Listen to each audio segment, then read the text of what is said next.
Hello, bakers. This is the Sofa Baker here on podcast numero uno. I'm excited about today's topic, doing the crazy royal cookie craze. Anyway, so I follow a bazillion different bakers on Instagram. I spend about an hour a day looking at new trends, looking at new cakes, cookies, basically anything that you can put sugar and flour in the oven. I follow that. And one of the people I follow, her Instagram is called Frosted by Megan, and her name's Megan. So she started baking cookies about 2 years ago, and she does incredible sugar cookies with beautiful shiny royal icing and beautiful color palettes with just some amazing textures and techniques. And it's crazy because she only started about 2 years ago, and she's 100% self-taught. So she actually has a degree in business, and she started her home cookie business because she had a condition called endometriosis.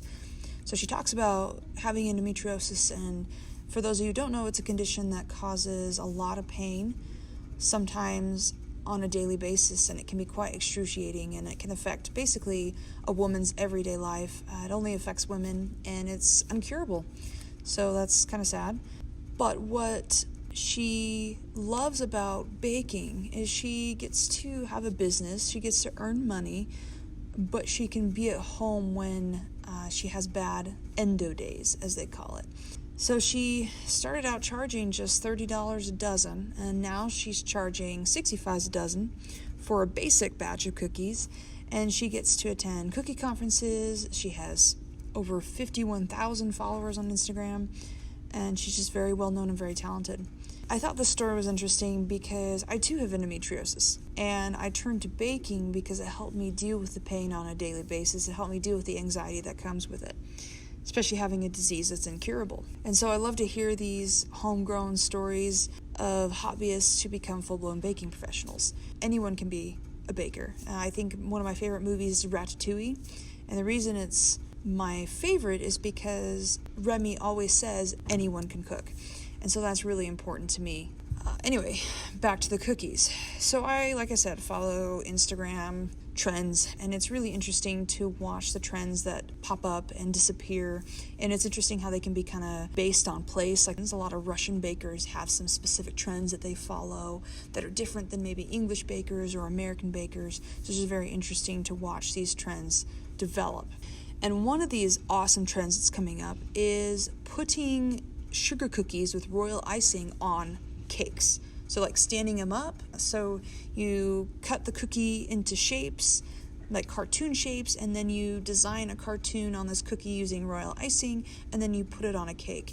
And essentially it functions as like a fondant element, but it's a cookie instead. And we all know I hate fondant. So anything I can use to replace a fondant element is important. And so the fact that everybody's using these cookies to replace fondant elements on cakes is awesome because they're just more edible, they taste better, and also, honestly, they look better. Some people are so good at these sugar cookies that they can get fine details, hairs even. So for those of you who don't know, these kind of cookies have what's called royal icing. And it's a icing made from egg whites and meringue powder. And it hardens after being iced on the cookie. So you can essentially ice a cookie and then paint on top of it, basically any design you want. And it's really cool because it hardens, you can create some interesting textures and shapes on top of the cookie. And this kind of sounds strange, like why would you want a hard icing on a cookie? But it's actually a very satisfying texture because you have a soft cookie and then you have a crunchy icing. I don't know, it works for me. It doesn't work for everybody, but it works for me. Royal icing is not just used for cookies, it's also used for cakes as well.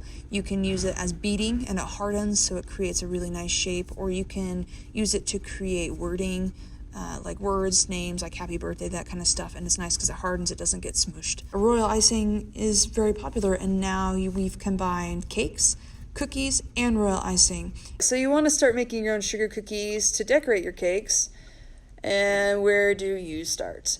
I thought about all these professional bakers I know who I could talk to bring an expert in here on this, and I realized that the biggest expert I know is right next to me, essentially. So my mom, her name's Lori, She taught me essentially everything I know about baking.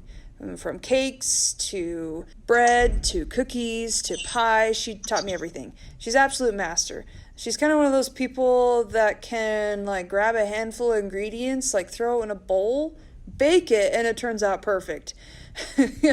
So this is not a skill I have yet, but I hope after 25 years or something that I can be just like her. She has the best sugar cookie recipe and technique that I've seen and used. So her cookie is awesome because it is a perfect balance between softness and firmness. So it's a delicious cookie, but it still maintains a structure when putting on a cake. Say hi, Mom. Hi. Thanks for having me.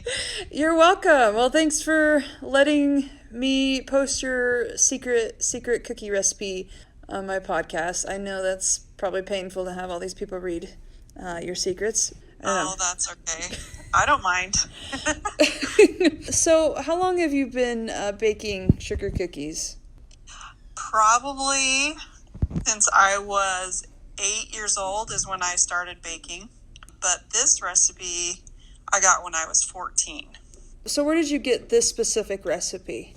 So, me and my best friend, we loved going to 7-Eleven and hanging out at 7-Eleven. And that's kind of the thing you did in the mid-'80s, is you'd go to 7-Eleven, ride your bike, and we would go get a Slurpee, a hot dog, and then on the counter were these sugar cookies called Granny B's, pink sugar cookies. They were our absolute favorite snack and treat. Her mom decided to create Granny B's cookies because she loved them too. So we were at her house, and she came up with this recipe, so I really can't take credit for it. I've tweaked it over the years, but that's when it kind of came about. And then I've just been making it my own over the last, 30 years. That's awesome. I remember you telling me that story about Granny B's pink sugar cookies.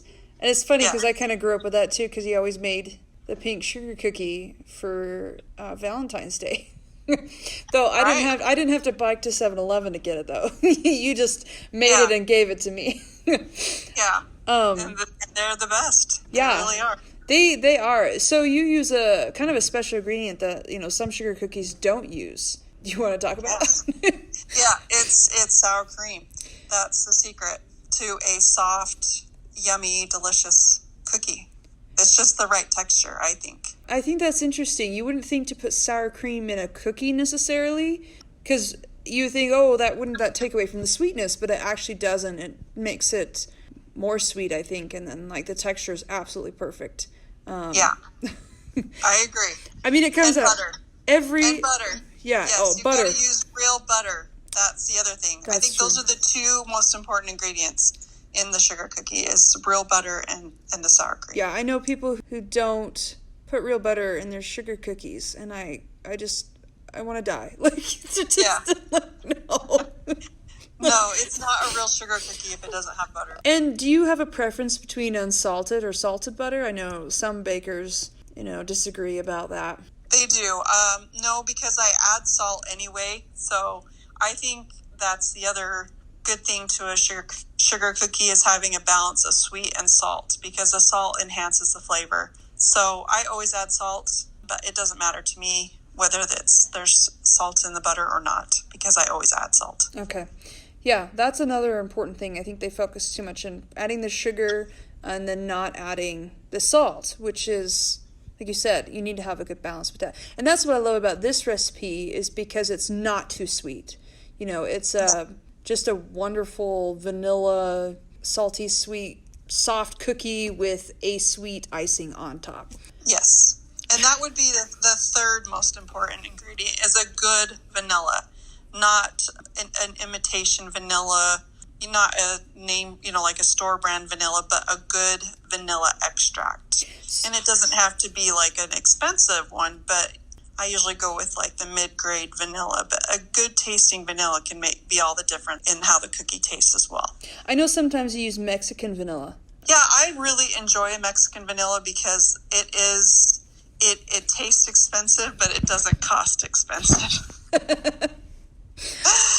That might be a little trick there too. I feel like the vanilla is kind of like that, where it's just real rich, but you don't have to spend an arm and a leg on vanilla. I think vanilla is probably one of the most expensive part.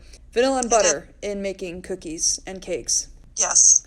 So if you can save a little money, you don't have to buy the most expensive vanilla, but definitely don't go cheap. No. So when you're mixing these ingredients, do you have any tips when it comes to working with the dough? The biggest thing is not to over mix it or over knead it too much, because then you're going to get a tough cookie. You're going to get too much flour in that, and then your cookie will taste like flour, and then it won't be as soft. The biggest thing is to get the dough to where it's slightly sticky, but it's not sticking to your hands so much that you can't work with it. If it's not sticky at all, you probably added too much flour. Yeah. So it's just finding that good middle ground where you got to have a little stick to it, because that's what creates the soft cookie. I noticed that when you know you've overworked it, when you touch it and it kind of bounces back a little, the dough does. And it'll actually get firm. Yeah, that's when you know it's been overworked. It should not bounce back. It should be, when you roll it out, it should be smooth. And about how thick do you roll out your dough? About 1/4 inch, because they almost double in size when they bake. And I think that's what's unique about your sugar cookies is they do get really fluffy. And some sugar cookie bakers don't necessarily like that because they want them to maintain a very crisp edge and a crisp shape. But I find that I kind of like it when they are fluffy like that because they just have such a better texture. But I've noticed that if you do want your cookie to not grow as big or not lose some of its shape, you can put it in the refrigerator before you bake it for like half an hour. Yeah. And that will help the cookie maintain its shape, but also still rise. Easier to roll out. And easier to roll out. Yep. I think having a fluffy cookie is way better than having a dense, dry, crunchy cookie. Crunchy, yeah. I mean, some people like crunchy sugar cookies, but no. Yes. It really just depends, because this is the recipe. My sugar cookie recipe is a soft cookie, a soft sugar cookie. And then there's different cookies that are the crunchier version, but yeah, it's all personal preference, really. When you're baking a sugar cookie, what are some tricks to know when it's done or when it's overdone? Well, you'll start to see small cracks in the cookie when it's getting done, and then you can test it by just touching the top of the cookie. And you want it to go in a little bit, but not all the way, and it should bounce back a little bit, and that's when you know it's done. And you don't want to brown the cookie too much, or you'll dry it out. It's almost like 5 to 7 minutes is always perfect, depending on how big the cookie is. I've always found that to be the perfect time frame. Well, and I've noticed that when you pull it out, the edges of the cookie that are touching the pan are kind of golden brown, but the cookie itself still maintains the kind of pale gold color. It doesn't get ever brown or golden brown. If the top of the cookie is brown, you've probably cooked it too long. Yeah. Because usually you just want a light golden brown on the bottom of the cookie. But yes, the top of the cookie will still maintain its lighter color. Yeah. And that keeps a soft cookie. Yeah. What are some different types of sugar cookies you've made? I know that you've been experimenting at least this past 2 years. Well, I tried adding lemon zest and lemon flavoring to the cookie, so you get more of a lemon cookie. And I think you could add any flavoring. I've also done almond flavoring for an almond cookie, and that turns out really nice, a really good flavor as well. So you can add flavors to the cookie dough itself if you want to change up the cookie flavor. So I had a cookie somewhere that was a lemon cookie with raspberry icing. So it was basically a raspberry lemonade cookie. And I'm like, I got to try this at home because best cookie I've ever had. So I did add the lemon pill and lemon flavoring to the cookie.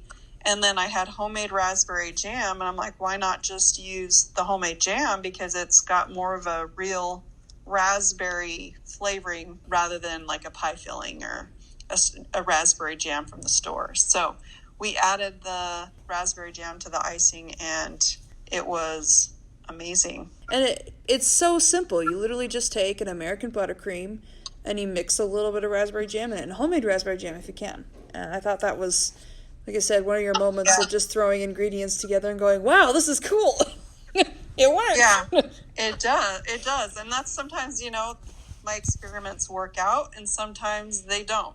There's been a lot of stuff I've thrown away because it didn't taste good at all. But, you just keep trying different flavors. Like I tried mint icing on the cookies, and that turns out really good. And sometimes it works and sometimes it doesn't.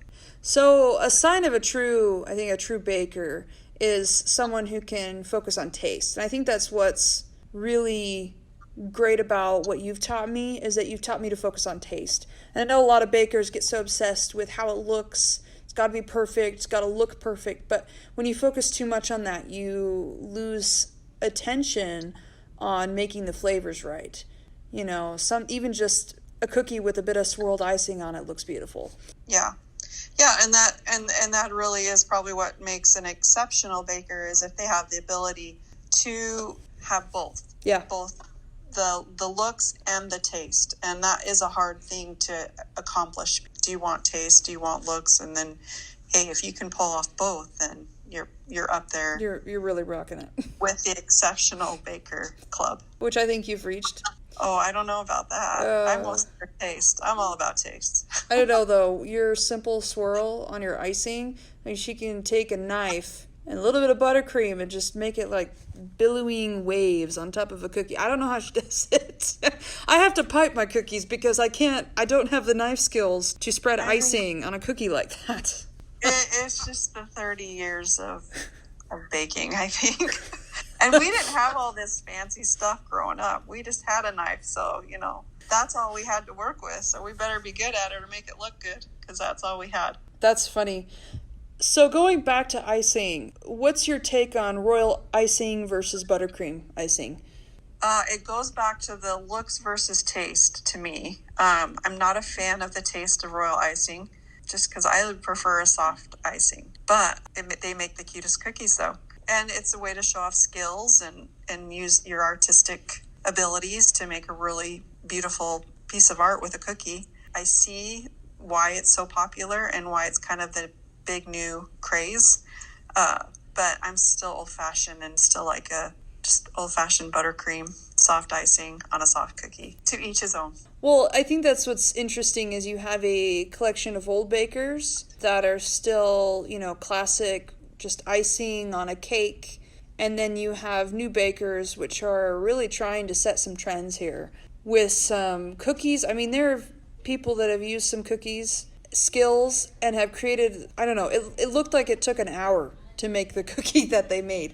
And I think it's really cool, but I think in limited amounts it should be used. I don't know, I wouldn't want to make 4 dozen cookies with royal icing. It just sounds like it takes too long because you have, 5 different colors and 5 different consistencies of icing for each color. So you have 10 different piping bags, all for one cookie. This just sounds kind of crazy. But it is actually really fun. If you have the time, you have the skills, then it's great. But if you want to just eat some good cookies and you don't have a lot of time, so it's really what are you feeling up to doing? And are you wanting a good tasting sugar cookie, or are you wanting something fun to do? I'm excited about this cookie trend, not because there's all these complex cookies on cakes, but because they're starting to replace the fondant elements with cookies, doing art that way. And I think cookies are way more edible, even with the royal icing, than fondant are. So it's kind of and I think you have more flexibility. Fondant is very hard to work with. It's very hard to make it look realistic, and cookies can be more realistic in design. You can paint literally on the royal icing. You can paint on top of it with the food coloring, and so you can make a cartoon character look so basically leaping off the cookie essentially. But that's cool. Yeah. People think fondant is easy to work with, but no. And it doesn't taste good. It tastes disgusting. I'm so glad you agree with me on this. Not very many people do, but anyway. No, I'm old school when it comes to that too. Well, thank you for coming on my podcast and willing to share your super secret recipe. I'm sure there's a lot of bakers out of there that are going to enjoy just a nice soft cookie. So. Yes. Best cookie ever. Yep. Well, happy bacon. Yes. Very good. Oh, you're welcome. Well, thank you for tuning in to this podcast on sugar cookies as decorations on top of cakes. I'm super excited about this trend, and I hope that you guys like the recipe. Let me know if you have any questions. Feel free to comment or message me. Next week, I plan to be talking about using different flours for cake layers. I am going to try to use cornmeal, do like a cornbread cake with a honey buttercream. We'll see how it goes, and I'm excited to tell you guys certain tips on doing different flour for cakes. Anyway, Sofa Baker out!